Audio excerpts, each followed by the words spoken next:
الحمد لله رب العالمين والصلاة والسلام على أشرف الأنبياء والمرسلين نبينا محمد وعلى آله وأصحابه ومن تبع بإحسان إلى يوم الدين أما بعد সমস্ত প্রশংসা সমস্ত তারিফ মহান রব্বুল আলামিনের জন্য। এই আসমান এবং জমিন সমস্ত কিছু এই রব্বুল আলামিন সৃষ্টি করেছেন। দুরূদ শরীফ হযরত মুহাম্মদ মুস্তাফা সাল্লাল্লাহু আলাইহি ওয়াসাল্লাম। আজকের মূল বিষয়বস্তু হচ্ছে আল্লাহ তাআলার সৃষ্টিকুলের সৃষ্টিকর্তা। আল্লাহ আসমান এবং জমিন এই সম্পর্কে সৃষ্টি করছেন, এই সম্পর্কে কোরআনে আয়াত আলোচনা করব, আল্লাহ যদি তৌফিক দান করে। আমি আয়াতগুলা উল্লেখ করবো, আল্লাহ কোন কোন আয়াতের মধ্যে আল্লাহ সৃষ্টি সম্পর্কে নির্দেশনা দিয়েছে। আমি এখানে তো অনেক আয়াত আছে, তার মধ্যে কয়েকটা আয়াত উল্লেখ করব এবং দুই একটা আয়াত আলোচনা করব। সূরা আল বাকারা আয়াত নম্বর 19, সূরা আল আনাম 1 নম্বর আয়াত, 73 নম্বর 101 নম্বর আয়াত, সূরা আম্বিয়া 33 নম্বর আয়াত, সূরা আল মুমিনুন 14 নম্বর আয়াত, সূরা নূর 45 নম্বর আয়াত, সূরা আল ফুরকান 2 নম্বর আয়াত, সূরা লুকমান 10 নম্বর আয়াত, সূরা আর রহমান 14-15 নম্বর আয়াত। এই আয়াতগুলা আমি কালেকশন করতে অনেক কষ্ট হয়েছে। আপনারা যদি বাসায় বাংলা এই জ্ঞা থাকে, অ্যাপস আপনাদের মোবাইলে প্রত্যেকের অ্যাপস আছে, ওগুলো ডাউনলোড করে আপনার বিভিন্ন এখন অ্যাপস পাওয়া যায়, অর্থ সহকারে আয়াতগুলো দেখবেন। আপনাদের সময়গুলো যতটুকু সম্ভব হয় এতটুকু। আমি সূরা বাকারার 29 নম্বর আয়াত আপনাদের সামনে আলোচনা করব, আল্লাহ যদি তৌফিক দান করে। আউযু বিল্লাহি মিনাশ শাইতানির রাজীম। বিসমিল্লাহির রহমানির রহিম। হুয়াল্লাযী খালাকা লাকুম মা ফিল আরদি জামিআ। তিনি সেই মহান সত্তা যিনি এই পৃথিবীর সবকিছু তোমাদের জন্য তৈরি করেছেন। আসমান এবং জমিন সমস্ত কিছু মহান রব্বুল আলামিন আমাদের জন্য সৃষ্টি করেছেন। সুম্মা ইসতাওয়া ইলাস সামাই ফাসাওয়াহুন্না সাবআ সামাওয়াত। অথবা তিনি আসমান দিকে মনোনিবেশ করলেন। সুম্মা ইসতাওয়া ইলাস সামাই ফাসাওয়াহুন্না। অথবা তিনি আসমানের দিকে মনোনিবেশ করলেন সাবআ সামাওয়াত, সেগুলোকে 7 আসমানের স্তর স্তর করে করলেন। ওয়া হুয়া বিকুল্লি শাইইন আলিম। তিনি সবকিছু সম্যক অবগত রয়েছেন। আল্লাহ পাক রব্বুল আলামিন এই জমিন, এত বড় জমিন এবং আসমান, 7 আসমান স্তর স্তর করে আল্লাহ সৃষ্টি করে রাখছেন। কোনো কুটি নাই, কোনো কিছু নাই। মহান রব্বুল আলামিন, মহান রব আল্লাহ এই যে জমিনতে আসমান স্তর স্তর করে সৃষ্টি করে রাখছেন। আসমান যে 7 স্তর করে আল্লাহ বানায় রাখছেন, কত সুন্দর করে সাজা সাজা। একটার আসমান থেকে দূরত্ব, একটা আসমান জমিন থেকে আসমানের একটা দূরত্ব যতটুকু, আরেকটা আসমান থেকে ততটুকু দূরত্ব। আল্লাহ সম্পর্কে জানতে হবে, আল্লাহ সম্পর্কে জ্ঞান অর্জন করতে হবে। আল্লাহকে সম্পর্কে জানলে আমরা সঠিকভাবে মানতে পারব। সূরা আনামের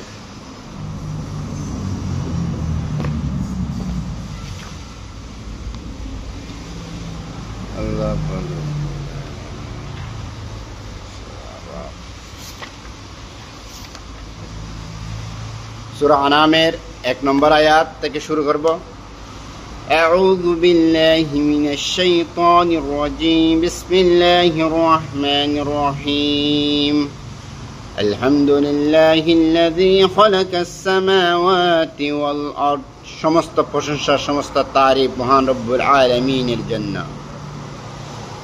খালাকাস সামাওয়াতি ওয়াল আরদ, আসমান এবং জমিন, তিনি আকাশমণ্ডল ভূমণ্ডল সবকিছু তিনি সৃষ্টি করেছেন। ওয়াজআলাজ যুলুমাতি ওয়াল নূর, ওয়াজআলাজ যুলুমাতি ওয়ান নূর, অন্ধকার সময় আলো সৃষ্টি করেছেন যারা আল্লাহ তাআলাকে। সুম্মাল্লাযী, অতঃপর যারা কাফার অস্বীকার করে, বিরাব্বিহিম ইয়াদিলুন, পক্ষান্তরে তাদের মালিকের সমকক্ষ হিসেবে তার দাঁড় করায়। যারা আল্লাহর আয়াতকে, আল্লাহর বিধানকে যারা অস্বীকার করে, আল্লাহর হিসাব সমকক্ষ হিসেবে দাঁড় করায়, আল্লাহ তাদের জন্য কি হিসাব রাখছে, কি যদি বিধান রাখছে আল্লাহ পাক রব্বুল আলামিন জানে। সমস্ত প্রশংসা মহান রব্বুল আলামিনের জন্য, যে আসমান স্তর স্তর করে বানাইছে, জমিন বানাইছে, ভূমণ্ডল বানাইছে স্তর স্তর করে। আল্লাহ কত সুন্দর করে অন্ধকার থেকে আলো সৃষ্টি করেছে। যারা আল্লাহকে অস্বীকার করে, এই নিয়ামতগুলো দেখার পরে কেন আল্লাহকে কিভাবে অস্বীকার করে? আল্লাহ যে এত আসমান, 7টা আসমান, এরপরে রূহ আরশে কুরসি আছে, এরপরে আল্লাহ আছে। আল্লাহ যে এত সৃষ্টি মহান রব্বুল আলামিন, আল্লাহ সম্পর্কে মানুষ কেন জানতে চায় না? আল্লাহ সম্পর্কে কেন বিভিন্ন ধরনের মন্তব্য করে? এই জমি কে সৃষ্টি করছে, এই কে সৃষ্টি করছে, এরপরে আল্লাহ হচ্ছে একক, আল্লাহর কোনো দ্বিতীয় নাই, আল্লাহর কোনো সমকক্ষ নাই, তিনি একজন। ওয়াল্লাযী খলাকাকুম মিন তিন সুম্মা ফারকাদা আজালা ওয়া আজালাম মুসাম্মা ইনদাহু সুম্মা আনতুম তামতারুন। তিনি তোমাদেরকে মাটি থেকে সৃষ্টি করেছেন, অথবা তিনি সবার বাঁচার একটি মেয়াদ নির্দিষ্ট করে দিয়েছেন। আমাদেরকে মাটি থেকে সৃষ্টি করেছেন এবং একটা নির্দিষ্ট টাইম আমাদের দুনিয়া থাকতে হবে। নির্দিষ্ট টাইম শেষ হলে আমাদের আল্লাহর কাছে আবার চলে যেতে হবে। অথবা তোমরা সন্দেহ করছো, কেন তোমরা মৃত্যু নিয়ে সন্দেহ করছো? তোমরা কেন পরকাল আল্লাহ যে নির্দিষ্ট করে দিছে একদিন একদিন মৃত্যুবরণ করতে হবে, কুল্লু নাফসুন যায়িকাতুল মাউত, সমস্ত কিছু একদিন ধ্বংস হয়ে যাবে। একটা নির্দিষ্ট সময়ের জন্য আমরা এই দুনিয়াতে আল্লাহ আমাদেরকে পাঠাইছে পরীক্ষার জন্য। অন্য আয়াতে বলছে ইন্নাল ইনসানা ইল্লা লিয়াবুদুন, আল্লাহ একমাত্র ইবাদত, দাসত্ব, গোলামি করতে হবে। আমি তোমাদেরকে সৃষ্টি করেছি একমাত্র আমার দাসত্ব, গোলামি করার জন্য। আল্লাহ যে একক, অন্য আয়াতে বলছে ওয়া হুয়াল্লাহু ফিস সামাওয়াতি ওয়া ফিল আরদ ইয়ালামু সিররাকুম ওয়া জাহরাকুম ওয়া ইয়ালামু মা তাকসিবুন।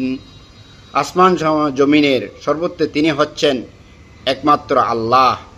তিনি জমিনে তোমাদের গোপন, ইয়ালামু সিররাকুম ওয়া জাহরাকুম ওয়া ইয়ালামু মা তাকসিবুন, আমরা যা করি গোপনে প্রকাশ্য সবকিছু মহান রব্বুল আলামিন জানেন। তার কাছে কোনো কিছু গোপন নাই। আমরা যতটুকু অর্জন করি, ভালো এবং খারাপ, সবকিছু তিনি জানেন, সবকিছু তিনি অবগত। আল্লাহ পাক রব্বুল আলামিন এই আসমান, এই জমিন, লোহে কলম, চন্দ্র, গ্রহ, নক্ষত্র, কত কিছু আল্লাহ সৃষ্টি আছে। আমরা একবারও দেখি আসমানের দিকে তাকাই না। দেখি সূর্যের দিকে তাকাইলে আপনি কতক্ষণ তাকাইতে পারবেন? আপনার চোখ নিচের দিকে আবার চলে আসবে, বেশিক্ষণ তাকাতে পারবেন না। আপনি ট্রাই করে দেখেন, সূরা মুলুকের মধ্যে আয়াতটা আছে। তোমরা নিজেকে উপলব্ধি করো, আল্লাহর সম্পর্কে গবেষণা করো, অ্যানালাইজ করো, দেখো সূর্যের দিকে তুমি কতক্ষণ তাকাইতে পারো।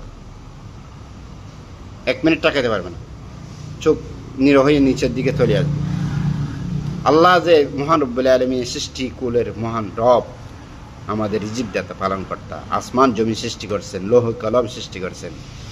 আল্লাহ যে একক, আল্লাহর কোনো সমকক্ষ নাই। আল্লাহ যে গফুর রহিম, রহমান রহিম, আল্লাহ দয়ালু মেহেরবান।